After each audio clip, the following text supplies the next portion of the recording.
நாங்கள் அணு ஆயுதம் செய்ய மாட்டோம் என்பதை ஈரான் ஒப்புக்கொண்டிருக்கிறது. இதை தவிர வேறு எதுவும் அதிலே அமெரிக்காவுக்கு சாதகமாக இல்லை. அமெரிக்கா முழுவதுமாக ஈரான் கேட்ட எல்லாத்துக்குமே ஒப்புக்கொண்டிருக்கிறாங்கிறத நம்ம புரிய முடிகிறது. இடையில இந்த அட்டாக் நடக்குது என்று கேட்டால் இன்னும் 60 நாளைக்கு இந்த மாதிரி அட்டாக்குகள் நடக்கும்.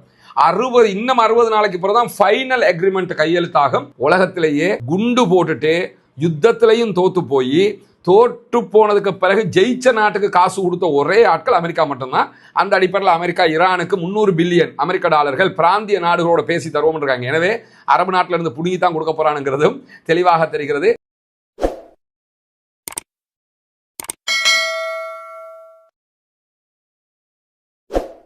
அன்றுக்கினிய சகோதர சகோதரிகளை நம் அனைவர் மீதும் ஏக இறைவனுடைய அமைதியும் கருணையும் உண்டாகட்டுமாக என்கிற உயரிய பிரார்த்தனைகளோடு, நமக்கெல்லாம் தெரியும் ஈரானுக்கும் அமெரிக்காவுக்கும் இடையிலான ஒரு ஒப்பந்தம் நடைபெற இருக்கிறது. நாளைய தினம் அந்த ஒப்பந்தத்தில் இருதரப்பும் கையெழுத்திடுகிறார்கள் என்கிற நிலையில இன்றைய நாள் 2 தரப்பிலும் டிஜிட்டல் கையெழுத்து இடப்பட்டிருக்கிறது. ஆல்ரெடி அமெரிக்கா தரப்புல இருந்து ஜேடி வான்ஸ் டிஜிட்டல் கையெழுத்து இட்டிருந்தார். அதே போன்று ஈரான் தரப்புல இருந்தும் ஒரு சில முக்கியஸ்தர்கள், குறிப்பாக பாகர் ஹலீபாப் அவர்கள், பாராளுமன்ற சபாநாயகர் அவர்கள் கையெழுத்திட்டிருந்த நிலையில இன்றைக்கு ஈரானுடைய அதிபர் மசூத் பெசக்ஷியன் அவர்களும் அதே போன்று அமெரிக்க அதிபர் டொனால்ட் ட்ரம்ப் அவர்களும் டிஜிட்டல் கையெழுத்திட்டிருக்கிறார்கள் என்கிற செய்திகள் வெளியாகி இருக்கிறது.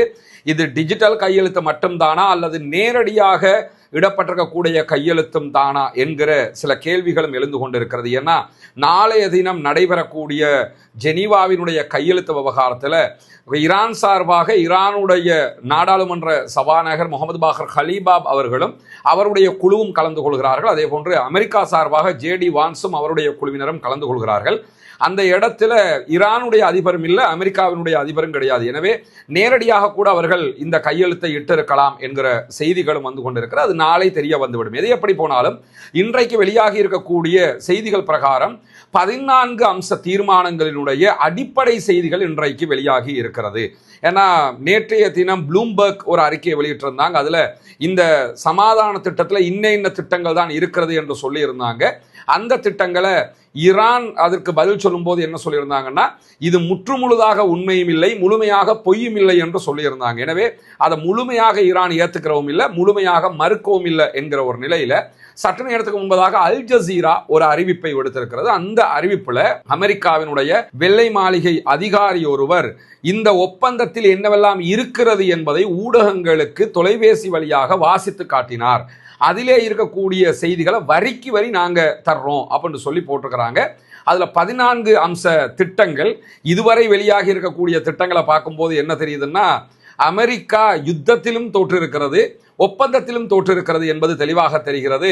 ஒன்னே இதுல அமெரிக்காவுக்கு எழுத்துல என்ன கிடைச்சிருக்குதுன்னு கேட்டா, நாங்க அணு ஆயுதம் செய்ய மாட்டோம் என்பதை ஈரான் ஒப்புக்கொண்டிருக்கிறது. இதை தவிர வேறு எதுவும் அதிலே அமெரிக்காவுக்கு சாதகமாக இல்லை. அமெரிக்கா முழுவதுமாக ஈரான் கேட்ட எல்லாத்துக்குமே ஒப்புக்கொண்டிருக்கிறாங்கிறத நம்ம புரிய முடிகிறது. அதுல வரிக்கு வரி வெளியாகி இருக்கக்கூடிய 14 அம்ச திட்டங்களையும் தான் நான் இப்போ உங்களுக்கு படிச்சு காட்ட போறேன். அதை நீங்க நுணுக்கமா பார்த்தீங்கன்னு சொன்னா யாருக்கு அது சாதகமாக இருக்கிறது என்பது தெளிவாக தெரிந்துவிடும். முதலாவது தீர்மானம் என்ன இருக்குதுன்னு கேட்டா, அமெரிக்கா ஈரான் இஸ்லாமிய குடியரசு மற்றும் தற்போதைய யுத்தத்தில் அதனுடைய கூட்டாளிகள் என்கிற ஒரு வாசகம் பயன்படுத்தப்பட்டிருக்கு. அமெரிக்கா, ஈரான், அதே போன்று இந்த யுத்தத்தில் இந்த 2 நாடுகளுடைய கூட்டாளிகள் என்ன, அமெரிக்காவுடைய கூட்டாளியாக இஸ்ரேல் இருக்கிறாங்க, ஈரானுடைய கூட்டாளியாக ஹிஸ்புல்லாக்களும் ஹவுத்தீஸும் இருக்கிறாங்க. இவங்க தான் கூட்டாளி லிஸ்டுக்குள்ள வருவாங்க. ஏன்னா நேரடியாக ஈரானுக்கு ஆதரவாக சண்டையிட்டவங்க என்கிற வகையில இந்த புரிந்துணர்வு ஒப்பந்தத்தில் கையெழுத்திடுவதன் ஊடாக லெபனான் உட்பட அனைத்து முனைகளிலும் இராணுவ நடவடிக்கைகள் உடனடியாகவும் நிரந்தரமாகவும் முடிவுக்கு வருகின்றன என்று சொல்லப்பட்டிருக்கிறது. எனவே லெபனானுடைய யுத்தம் இனிமே இஸ்ரேலால தொடர முடியாது இந்த ஒப்பந்த பிரகாரம். ஏன்னா இதுல இஸ்ரேலும் இன்க்ளூட் பண்ணப்பட்டிருக்கிறாங்க. அந்த அடிப்படையில் அதே மாதிரி அனைத்து முனைகளும் என்பதில் காசாவும் உள்ளடங்குகிறது என்பதை ஆல்ரெடி ஈரான் தெளிவூட்டி இருக்கிறாங்க. இப்படியான ஒரு சூழல்ல தான் இனிமேல் ஒருவருக்கொருவர் எந்த ஒரு யுத்தத்தையோ அல்லது இராணுவ நடவடிக்கையோ தொடங்க மாட்டோம் என்றும் இந்த ஒப்பந்தத்தில் ஒப்புக்கொள்கிறார்கள். ஒருவருக்கொருவர் எதிராக படைபலத்தை பயன்படுத்துவதற்கோ அல்லது அச்சுறுத்துவதற்கோ நாங்கள் ஈடுபட மாட்டோம், அதிலிருந்து விலகி நிற்போம் என்று சொல்லுகிறார்கள். லெபனானுடைய பிராந்திய ஒருமைப்பாடு அதே போன்று இறையாண்மையை உறுதி செய்வோம் என்றும் உறுதி அளிக்கிறார்கள். நாங்க உங்களுக்கு அடிக்கவும் மாட்டோம், நீங்க எங்களுக்கு அடிக்கவும் கூடாது அப்படின்னு சொல்லி ரெண்டு தரப்பும் ஒப்புக்கொண்டிருக்கிற அதே நேரம் இறுதி ஒப்பந்தம் லெபனான் உட்பட அனைத்து முனைகளிலும் யுத்தம் நிரந்தரமாக முடிவுக்கு வந்ததை உறுதிப்படுத்துகிறது அப்படின்னு இருக்கிறாங்க. கடைசி ஒப்பந்தம்னா இடையில இந்த அட்டாக் நடக்குது என்று கேட்டா இன்னும் 60 நாளைக்கு இந்த மாதிரி அட்டாக்குகள் நடக்கும். 60 நாளைக்கு பிறகுதான் ஃபைனல் அக்ரிமெண்ட் கையெழுத்தாகும். அதற்கு பிறகுதான் எந்த சண்டையுமே எந்த முனைகளிலும் நடக்கக்கூடாது என்பதை இந்த ஒப்பந்தம் சுட்டி காட்டுகிறது. எனவே 60 நாட்களுக்கு இன்னும் சில பிரச்சனைகள் இருக்கத்தான் செய்கிறது சண்டை ரீதியாகங்கிறத நம்ம புரிஞ்சுக்கலாம். அதே நேரம் இஸ்ரேல் எங்கேயாவது அட்டாக் பண்ணா ஈரானும் அட்டாக் பண்ணுவாங்கிறதையும் இதனூடாக புரிந்து கொள்கிறார். அதே நேரம் இரண்டாவதாக என்ன குறிப்பிட்டிருக்கிறாங்கன்னு கேட்டா, அமெரிக்க ஐக்கிய நாடுகள் மற்றும் ஈரான் இஸ்லாமிய குடியரசு ஆகியவை ஒன்றின் இறையாண்மையை மற்றும் பிராந்திய ஒருமைப்பாட்டை மற்றொன்று மதிக்கவும் அதே போன்று ஒன்றின் உள் விவகாரங்களில் மற்றொன்று தலையிடாமல் இருக்கவும் உறுதியளிக்கின்றன. அவங்களோட உரிமை இது, எங்க உரிமை இது என்று ரெண்டு தரப்புமே உரிமைகளை புரிந்து கொள்கிற அதே நேரம் ஈரானுடைய உள் விவகாரங்களில் அமெரிக்கா தலையிடவும் கூடாது, அமெரிக்காவுடைய உள் விவகாரங்களில் ஈரான் தலையிடவும் கூடாது என்பது ஒப்புக்கொள்ளப்பட்டிருக்கு. அமெரிக்காவோட உள் விவகாரங்களில் ஈரான் தலையிடுறது இல்லை, ஆனால் ஈரானுடைய உள் விவகாரங்களை அமெரிக்கா தலையிடுகிறது, இனி தலையிட மாட்டோம் என்று சொல்லி அதிலே ஒப்புக்கொண்டிருக்கிறார்கள். இதுவும் ஈரானுக்கு சாதகமானதுங்கிறத நம்ம புரிந்து கொள்ள முடியும். அதே மாதிரி மூன்றாவதாக அமெரிக்க ஐக்கிய நாடுகள் அதே போன்ற ஈரான் இஸ்லாமிய குடியரசு ஆகியவை பரஸ்பர ஒப்புதலுடன் நீட்டிக்கப்படக்கூடிய அதிகபட்ச 60 நாட்களுக்குள் பேச்சுவார்த்தை நடத்தி இறுதி ஒப்பந்தத்தை எட்டுவதற்கு உறுதியளிக்கின்றன. 60 நாட்களுக்குள்ளாக ஒரு பேச்சுவார்த்தையை நடத்தி ஃபைனல் அக்ரிமெண்ட்டுக்கு வரணுங்கிறத ரெண்டு தரப்புமே ஒப்புக்கொள்றாங்க அப்படின்னு சொல்லி குறிப்பிடப்பட்டிருக்குது. நான்காவது இந்த ஒப்பந்தத்தில் என்ன சொல்லப்படுதுன்னு கேட்டா, புரிந்துணர்வு ஒப்பந்தத்தில் கையெழுத்திடப்பட்ட உடனேயே என்னென்னலாம் நடக்கும்னு 4, 5 அடுத்தடுத்த நிபந்தனைகள் அதைத்தான் சொல்லுது. அமெரிக்கா ஈரான் இஸ்லாமிய குடியரசுக்கு எதிரான தன்னுடைய கடற்படை முற்றுகையையும் எந்த ஒரு இடையூறுகளையும் அல்லது தடைகளையும் அகற்ற தொடங்கும்.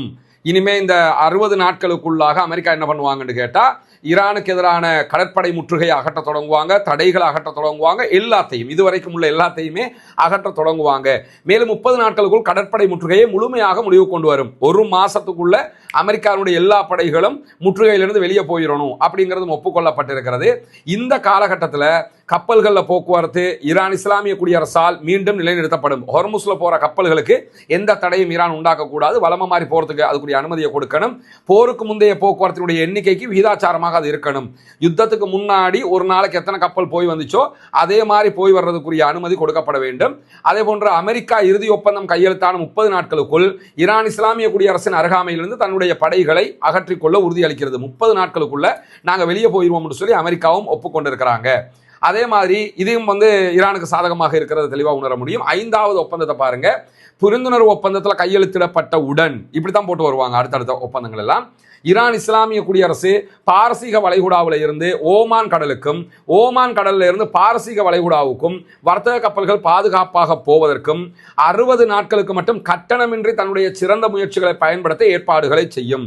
60 நாட்களுக்கு பாரசீக வளைகுடாவிலிருந்து ஓமான் கடல் வரைக்கும், ஓமான் கடல்ல இருந்து பாரசீக வளைகுடா வரைக்கும், அதாவது ஹொர்முஸ்ல முழுவதுமாக எந்த விதமான ஃபீஸும் காசும் அறவிடாம கப்பல்கள் போகும். அப்ப 60 நாட்களுக்கு பிறகு வர்ற எக்ரிமெண்ட்ல பேசிக்கிட்டு காசு எடுக்கிறியா இல்லையான்னு அவங்க முடிவெடுத்துக்கிறவாங்க அப்படிங்கிறத பார்க்க முடியும். இந்த எக்ரிமெண்ட்டுக்கு பிறகு ஈரான் சொல்லியிருக்கக்கூடிய ஒரு தகவல் என்னன்னு கேட்டால், 60 நாட்களுக்குள்ள காசு எடுக்க மாட்டோம், 60 நாட்களுக்கு பிறகு சேவிஸ் சார்ஜ் எடுப்போம்னு சொல்லியிருக்கிறாங்க. அது பேசப்பட்டு தான் முடிவெடுக்கப்படும் என்பதும் இதுல தெரிகிற அதே நேரத்தில் ஈரான் இஸ்லாமிய குடியரசால் தொழில்நுட்ப அதே போன்று இராணுவ தடைகளை அகற்றுதல் அதே போன்று கன்னி வெடிகளை அகற்றுதல் ஆகியவை தேவையை கருத்தில் கொண்டு 30 நாட்களுக்குள் போக்குவரத்து மீண்டும் தொடங்கும். 30 நாட்களுக்குள்ள கரெக்டா ஹொர்முஸ்ல எல்லாரும் போக அவங்க அனுமதிப்பாங்கிறது எப்படி அனுமதிப்பாங்கன்னு கேட்டா, அங்க கன்னி வெடி இருக்குல்ல அதெல்லாம் அகற்றுவதை பொறுத்து தான் அனுமதிப்பாங்க. இந்த ரூட்ல 100 கப்பல் போங்கன்னு சொன்னா அந்த 100 கப்பல் போறதுக்குரிய வழி இருக்கணும், அங்க கன்னி வெடி இருக்கக்கூடாது. அதெல்லாம் அகற்றி தான் அவங்க அந்த தெளிவாக தான் அந்த அக்ரிமெண்ட்ல போட்டிருக்கிறாங்க.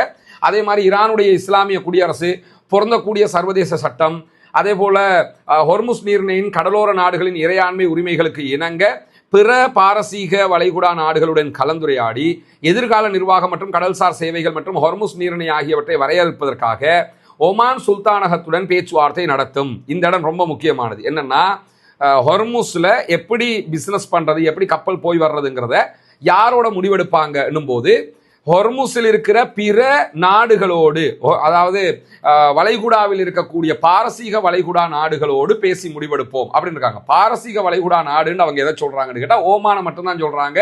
சவுதியையோ, குவைத்தையோ, பஹ்ரைனையோ, யுஏஇயோ, கத்தர், எந்த நாடுகளையுமே அவங்க சொல்லலை. எதை சொல்றாங்கன்னா தெளிவா ஓமான் சுல்தானகத்தோடு நாங்கள் பேசுவோம் இருக்கிறாங்க. எனவே ஓமானை மட்டும்தான் அவங்க இதுல மென்ஷன் பண்றாங்க. அமெரிக்காவும் அதை ஒப்புக்கொண்டிருக்குது. ஓமானுக்கு ஈரான் சொல்ற எல்லாத்தையுமே ஓமான் கேட்டுக்குருவாங்க. அதனாலதான் ஓமான் இதுக்குள்ள கொண்டு வந்திருக்கிறாங்கிறது தெரியுது. புத்திசாலித்தனமான நடவடிக்கையாக இதையும் அவர்கள் மேற்கொண்டிருப்பதை நம்ம பார்க்க முடிகிறது. அதே நேரம் 6வதாக ஈரானுடைய இஸ்லாமிய குடியரசின் புனரமைப்பு மற்றும் பொருளாதார வளர்ச்சிக்காக ஈரானை குண்டு போட்டு இப்போ அதில் அழிஞ்ச பகுதியில் திருப்பி ரீகன்ஸ்ட்ரக்ஷன் பண்ணணுமா இல்லையா, புனரமைக்கணுமா இல்லையா, அந்த புனரமைப்புக்காக வேண்டி குறைந்தபட்சம் 300 பில்லியன் அமெரிக்க டாலர் மதிப்பிலான ஒரு திட்டவட்டமான பரஸ்பரம் ஒப்புக்கொள்ளப்பட்ட திட்டத்தை பிராந்திய கூட்டாளிகளுடன் இணைந்து அமெரிக்கா உருவாக்க உறுதியளிக்கிறது. உலகத்திலேயே குண்டு போட்டுட்டு யுத்தத்திலையும் தோத்து போய் தோற்று போனதுக்கு பிறகு ஜெயிச்ச நாட்டுக்கு காசு கொடுத்த ஒரே ஆட்கள் அமெரிக்கா மட்டும்தான். அந்த அடிப்படையில் அமெரிக்கா ஈரானுக்கு 300 பில்லியன் அமெரிக்க டாலர்கள் பிராந்திய நாடுகளோட பேசி தருவோம் இருக்காங்க. எனவே அரபு நாட்டில இருந்து புடுங்கி தான் கொடுக்க போறானுங்கிறதும் தெளிவாக தெரிகிறது. இந்த திட்டத்தை செயல்படுத்துவதற்கான வழிமுறை 60 நாட்களுக்குள் ஒரு இறுதி ஒப்பந்தத்தின் பகுதியாக இறுதி செய்யப்படும். இந்த 300 பில்லியன் கொடுக்கறதுக்கு 60 நாள் அந்த பேச்சுவார்த்தையில தான் முடிவெடுத்து அடுத்த கட்டம் போவாங்க அப்படின்னு சொல்லிட்டு இது தொடர்புடைய நிதி பரிவர்த்தனைகளுக்கு தேவையான அனைத்து உரிமங்களையும் விலக்குகள் மற்றும் அனுமதிகள் அமெரிக்காவால் வழங்கப்படும். எல்லா அனுமதிகளையும் அமெரிக்கா கொடுக்கும்ங்கிறதை சொல்லியிருக்காங்க. எல்லாமே ஈரானுக்கு சப்போர்ட்டிவா இருக்கிறது நீங்க பார்க்க முடியும். இதுல இருந்து என்ன தெரியுதுன்னா, எங்களை விட்டா போதும்டா, நாங்க போயிடுறோம்டா அமெரிக்கா ஓட்டுறானுங்கிறது தெளிவா தெரியுது. அதே மாதிரி 7வது நிபந்தனையாக என்ன போடப்பட்டிருக்குன்னு கேட்டா, ஒப்புக்கொள்ளப்பட்ட கால அட்டவணையில் ஈரானுடைய இஸ்லாமிய குடியரசுக்கு எதிரான அனைத்து வகையான தடைகளையும் நீக்குவோம் அப்படின்னு இருக்காங்க. என்னென்ன தடைங்கிறத தெளிவாகவும் சொல்லியிருக்கிறாங்க. அதாவது யுஎன்ல ஐக்கிய நாடுகள் பாதுகாப்பு சபையினுடைய தீர்மானம் ஈரானுக்கு பொருளாதார தடை விதிப்பதாக யுஎன் செக்யூரிட்டி கவுன்சில் தீர்மானம் கொண்டு வந்திருக்கிறாங்க. அந்த தீர்மானம் அதை நாங்க நீக்குவோம் அப்படின்னு இருக்காங்க அமெரிக்கா. அதே போன்று உலக அணுசக்தி முகமையினுடைய தடைகள் இருக்குதா இல்லையா, அந்த தடைகள் IAEA என்கிற அணுசக்தி முகமை ஆளுநர் குழுவின் தீர்மானங்கள், அவங்க நிறைய தடைகளை ஈரானுக்கு விதிச்சிருக்கிறாங்க. அந்த தடைகளை நீக்குவோம் இருக்கிறாங்க. அதே மாதிரி அனைத்து ஒருதலைப்பட்சமான அமெரிக்க தடைகள், அமெரிக்கா மட்டுமே ஈரானுக்கு எதிராக ஒருதலைப்பட்சமான தடைகளை விதிச்சிருக்கிறாங்க. அந்த தடைகளை நீக்குவோம் இருக்கிறாங்க.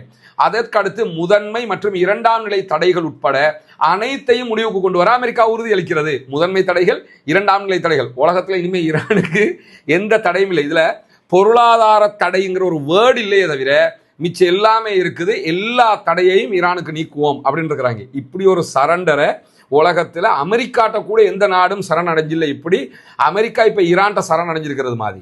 அதே மாதிரி 8வது நிபந்தனை நீங்க பாத்தீங்கன்னு சொன்னா, ஈரானுடைய இஸ்லாமிய குடியரசு அணு ஆயுதங்களை கொள்முதல் செய்யவோ அல்லது உருவாக்கவோ மாட்டாது என்பதை மீண்டும் உறுதிப்படுத்துகிறது. ஈரான் என்ன சொல்றாங்கன்னா, நாங்க அணு ஆயுதம் நியூக்ளியர் வெப்பனை உருவாக்கவும் மாட்டோம். இதே நேரம் ரஷ்யாவோ பாகிஸ்தானோ வேற எந்த ஒரு நாட்டில இருந்து நாங்க காசு கொடுத்து அணு ஆயுதத்தை வாங்கவும் மாட்டோம்.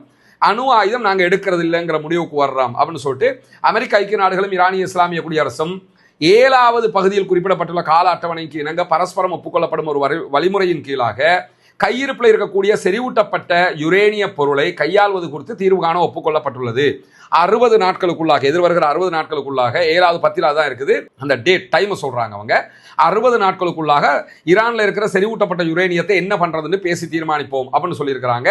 குறைந்தபட்சமாக என்ன இருக்குன்னு கேட்டா, அந்தந்த இடத்திலேயே அதை டவுன் பிளைண்டிங் பண்ணுவாங்க அப்படின்னு சொல்லியிருக்கிறாங்க. அதாவது ஈரான் தெளிவா என்ன சொல்றாங்கன்னா, நாங்க உருவாக்கி வச்சிருக்க யுரேனியத்தை யார்ட்டையும் தரமாட்டோம், அமெரிக்காட்டையும் தரமாட்டோம், யார்ட்டையும் தரமாட்டோம், இங்கிருந்து கொண்டு போக முடியாது, இல்ல அதை அழிச்சு தான் ஆகணும்னு சொல்லி சொன்னா, இப்ப குண்டு போட்டு பூமி கடியில தானே இருக்குதுன்னு சொல்லப்படுது.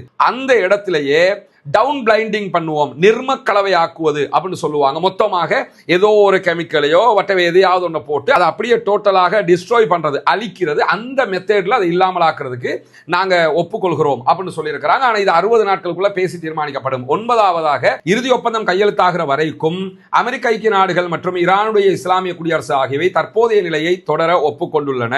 இப்ப என்ன நிலை இருக்குதோ அதை தொடருவாங்க 60 நாள் வரைக்கும் அப்படின்னு இருக்கிறாங்க. ஈரான் இஸ்லாமிய குடியரசு தன்னுடைய அணுசக்தி திட்டத்தின் தற்போதைய நிலையை தொடரும். 60 நாள் வரைக்கும் யுரேனியத்தை செறிவூட்டுவாங்க, எல்லாத்தையும் பண்ணுவாங்க. ஈரான் நினைச்சா இந்த 60 நாட்களுக்குள்ள அணு ஆயுதத்தை செய்ய முடியும், நினைச்சாங்கன்னா செஞ்சிடலாம். அதுக்குரிய அனுமதி இந்த 60 நாட்களுக்குள்ள இருக்கிற மாதிரி தொடரும் இருக்கிறாங்க. எந்த ஒரு வித்தியாசமும் இல்லாம நிறுத்தணும் உடனே 60 நாட்களுக்குள்ள எதையும் பண்ணலாம்ங்கிற மாதிரி இருக்குது. அதே போன்று அமெரிக்க ஐக்கிய நாடுகள் எந்த ஒரு புதிய தடைகளையும் விதிக்காது மற்றும் அப்பகுதியில் கூடுதல் படைகளையும் நிலைநிறுத்தாது. இந்த 60 நாட்களுக்குள்ள புதிய தடையும் விதிக்க மாட்டாங்க, அதே மாதிரி புதிய படைகளையும் கொண்டு வர மாட்டாங்க. எனவே 60 நாட்களுக்குள்ள நினைச்சா நியூக்ளியரை பண்ணலாம். ஈரான் என்ன செய்ய போகுதுன்னு தெரியல. 10வது, புரிந்துணர்வு ஒப்பந்தத்தில் கையெழுத்திட்ட உடனேயே தடைகள் நீக்கப்படுகிற வரைக்கும் ஈரானுடைய கச்சா எண்ணெய், பெட்ரோலிய பொருட்கள், அதே போன்று அதனுடைய மற்ற ஏற்றுமதி வழிப்பொருட்கள், இது எல்லாத்துக்குமான வங்கி பரிவர்த்தனைகள், பேங்கிங் டிரான்சாக்ஷன், அதே போன்று காப்பீடுகள், அதே நேரத்தில் போக்குவரத்து போன்றவை, அதனுடன் தொடர்புடைய அனைத்து சேவைகளும் அமெரிக்க கருவூலத்துறை விலக்குகளை வழங்கும். ஈரானுக்கு பிசினஸ் பண்ணலாம், பெட்ரோல் ஏற்றுமதி செய்யலாம், வேண்டியதை இறக்குமதி செய்யலாம், எல்லாத்துக்குமே அமெரிக்கா அனுமதி கொடுக்கும் அப்படின்னு இருக்குது. 11வது, ஈரானுடைய இஸ்லாமிய குடியரசின் முடக்கப்பட்ட நிச்சயமற்ற நிதிகள் மற்றும் சொத்துக்களை முழுமையாக பயன்பாட்டிற்கு கிடைக்க செய்வதற்காக அமெரிக்க ஐக்கிய நாடுகள் உறுதியளிக்கிறது. ஈரானுடைய பில்லியன் கணக்கான சொத்துக்கள் ஒவ்வொரு நாட்டிலையும் அமெரிக்கா சீஸ் பண்ணி வச்சிருக்கிறான். அதையெல்லாம் திருப்பி தர்றதுக்கு நாங்கள் உறுதி அளிக்கிறோம், அதெல்லாம் திருப்பி தருவோம் அப்படின்னு இருக்கிறாங்க. 12வது, இந்த ஒப்பந்தத்தில் எல்லா செயல்பாடும் கரெக்டாக நடக்குதாங்கிறத கண்காணிக்கிறதுக்கு ஒரு அமைப்பை நாங்கள் நிறுவோம்னு சொல்லி ஈரானும் அமெரிக்காவும் ஒப்புக்கொள்கின்றன. 13வது, இந்த புரிந்துணர்வு ஒப்பந்தத்தில் கையெழுத்திட்ட பிறகு இதனுடைய பத்திகள் 1வது, 4வது, 5வது, 10வது, 11வது நிபந்தனைகள் செயலாக்கம் தொடங்குவதற்கும் இந்த நடவடிக்கைகள் தொடர்ந்து செயல்படுத்துவதற்கும் உடன்பட்டு அமெரிக்காவும் ஈரான் இஸ்லாமிய குடியரசும் இறுதி ஒப்பந்தம் தொடர்பான பேச்சுவார்த்தைகளை மற்ற பத்திகள் குறித்து மட்டுமே தொடங்கும் அப்படின்னு சொல்றாங்க. இந்த மேல குறிப்பிட்ட அந்த இடத்துல இருக்கக்கூடியதை விட்டுட்டு மற்ற பேச்சுவார்த்தைகளை அவங்க ஆரம்பிப்பாங்கன்னு சொல்லப்பட்டிருக்குது. 14வதாக, இந்த நான் படிச்சேன்ல, இது எல்லாத்தையும் கொண்டு போய் UN பாதுகாப்பு கவுன்சில், ஐநாவினுடைய செக்யூரிட்டி கவுன்சிலில் போட்டு அதில் 5 வீட்டோ பவர் கொண்ட நாடுகள் இருக்குது. எல்லா நாடுகளும் சேர்ந்து இதுதான் கடைசி ஒப்பந்தம் என்று சொல்லி UN செக்யூரிட்டி கவுன்சிலில் பாஸ் பண்ணணும். இதுவரைக்கும் ஈரானுக்கு எதிராக தடைகளை விதிக்கிறதுக்கு தான் செக்யூரிட்டி கவுன்சிலில் ரெசல்யூஷன் பாஸ் பண்ணாங்க. இப்போ ஈரான் எல்லா தடையும் நீக்கி நீங்கள் கேட்டதெல்லாம் தந்து உங்களோட நாங்கள் சுமூகமாக போவோம், இனி உங்களுக்கும் எங்களுக்கும் சண்டை இல்லை, உங்களுக்கு 300 பில்லியன் நஷ்டஈடு தருவோம், எல்லாத்தையும் கொடுத்து இதை ஐநாவினுடைய பாதுகாப்பு கவுன்சிலையும் நாங்கள் பாஸ் பண்ணி தருவோம் என்று சொல்லி அமெரிக்கா ஒப்புக்கொண்டு இருக்கிறது. தற்போது நம்ம 6, 7 ஆகிய 2 வீடுகளை கட்டிக்கிட்டு இருக்கிறோம். 8வது வீடு கட்டுவதற்குரிய அடித்தளமும் போடப்பட்டிருக்கிறது. இந்த வேலைகள் முடிஞ்சதோட அந்த வேலையை நம்ம ஆரம்பிச்சிருவோம். அதை இப்போ என்ன நிலைமையில் இருக்குதுங்கிறத பார்க்கறதுக்காகத்தான் வந்திருக்கிறோம்.